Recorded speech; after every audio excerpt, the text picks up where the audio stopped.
অন্নপূর্ণা ভাণ্ডার প্রকল্পের টাকা এবার আর জুন মাসে ঢুকবে না। এবার অন্নপূর্ণা ভাণ্ডার প্রকল্পের টাকা ঢুকবে জুলাই মাসে। যারা যারা জুন মাসের শেষে আবেদন করেছেন তারা পাবেন জুলাই মাসে ৬,০০০ টাকা। দুটি মাসের টাকা পাবেন একসাথে। যদি অনলাইনে বা অফলাইনে আবেদন করে থাকেন, যদি টাকা না পেয়ে থাকেন তাহলে জুলাই মাসে পেয়ে যাবেন ডবল টাকা। আর মুখ্যমন্ত্রী শুভেন্দু অধিকারী আজ জুলাই মাসের টাকা দেওয়ার ফাইনাল তারিখ দিয়ে দিল। তার সাথে আরও একটি বড় সুখবর রয়েছে যে নতুন প্রকল্পে যুবশক্তি প্রকল্পের টাকা এইমাত্র বড় সুখবর দিয়েছেন। আর এই টাকা পাবেন জুলাই মাসে। আর জুলাই মাসে একবারে হাতে পেতে চলেছেন ৬,০০০ টাকা। তাই এই টাকার জন্য কবে থেকে আবেদন করতে হবে এবং কি কি ডকুমেন্টস লাগবে, কোথায় আবেদনপত্র জমা নেওয়া হবে, সমস্ত কিছু জানাবো আজকের এই ভিডিওটিতে এবং আপনাদেরকে প্রমাণ সমেত দেখাবো।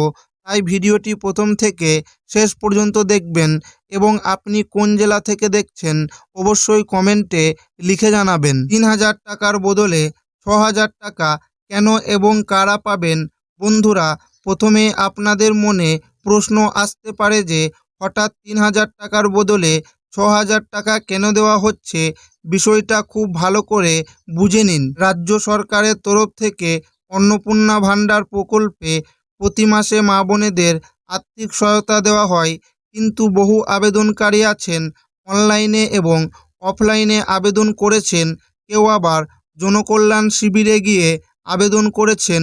সরকার পরিষ্কার জানিয়ে দিয়েছেন যারা জুন মাসে টাকা পাননি তাদের সেই জুন মাসের ৩,০০০ টাকা এবং চলতি জুলাই মাসের ৩,০০০ টাকা অর্থাৎ একসাথে মোট ৬,০০০ টাকা এই জুলাই মাসেই সরাসরি ব্যাংক অ্যাকাউন্টে পাঠিয়ে দেওয়া হবে। কিন্তু দাঁড়ান, যারা এখনও আবেদন করেননি তাদের জন্য এটাই শেষ সুযোগ। আর যারা অলরেডি আবেদন করে ফেলেছেন তারা কি এই টাকা পাবেন? আপনার নাম কি আদৌ নতুন লিস্টে আছে? যদি এই একটা ছোট ভুল করে থাকেন তাহলে কিন্তু ৬,০০০ টাকা তো দূরের কথা, একটা টাকাও পাবেন না। কতবার আবেদন করলে টাকা ঢুকবে? লিস্টে আপনার নাম আছে তো? টাকা ঢোকার আগে অবশ্যই আপনাকে বেনিফিশিয়ারি স্ট্যাটাস চেক করতে হবে। আপনি আপনার মোবাইল থেকেই অফিসিয়াল অন্নপূর্ণা ভাণ্ডার পোর্টালে গিয়ে নিজের আধার কার্ড বা অ্যাপ্লিকেশন আইডি দিয়ে স্ট্যাটাস চেক করতে পারবেন। যদি সেখানে অ্যাপ্রুভাল এবং অ্যাক্টিভ লেখা থাকে তবেই জানবেন জুলাই মাসের টাকা আপনার অ্যাকাউন্টে ঢুকছে। অন্নপূর্ণা যোজনা নিয়ে বার্তা মুখ্যমন্ত্রীর। গতকাল কাশিয়াং থেকে মুখ্যমন্ত্রী জানিয়েছিলেন অন্নপূর্ণা যোজনায় ১,৩০,০০,০০০ ভেরিফাই হয়ে গিয়েছে। অন্নপূর্ণা যোজনায় ফর্ম পূরণের পরই কি অ্যাকাউন্টে টাকা ঢুকবে?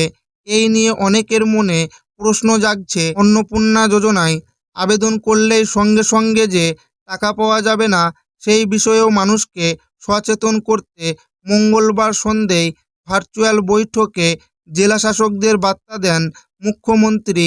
তিনি বলেন শুধুমাত্র যোগ্য উপভোক্তারাই যাতে প্রকল্পের সুবিধা পান সেই কারণে যাচাই প্রক্রিয়া চলছে। কেন্দ্র ও রাজ্যের প্রকল্পের সম্পর্কে শিবিরে আসা প্রত্যেক মানুষকে বিস্তারিতভাবে বোঝানোরও নির্দেশ দিয়েছেন মুখ্যমন্ত্রী।